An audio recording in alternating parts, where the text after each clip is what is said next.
we'll guide you through how to format date value in Excel.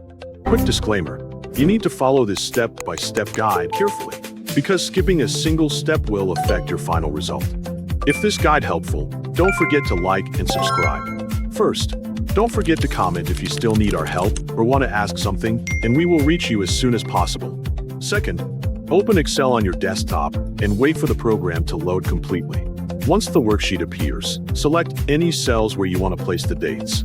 After choosing the cells, type the first date you want to use into one of the selected cells. Make sure the date is entered correctly before moving to the next step.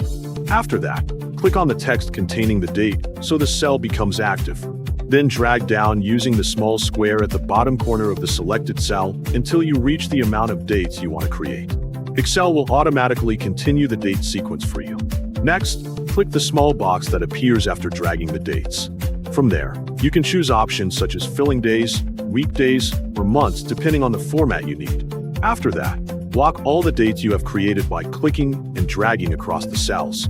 Once all the dates are selected, right-click on the highlighted area to open more options. Then select the Format Cells option from the menu. When the panel opens, make sure you are on the number section so you can adjust the date settings properly. Also make sure all the blocked cells are placed under the date category.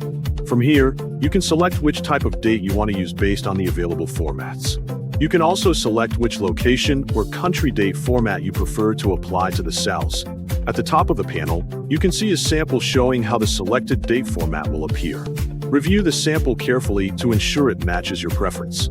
After that, press OK to close the panel and apply the changes to your worksheet. Your dates will now appear in the selected format and can be used for schedules, records, or other organized tasks in Excel. Practicing these steps regularly will help you become more confident when using Excel to organize dates efficiently.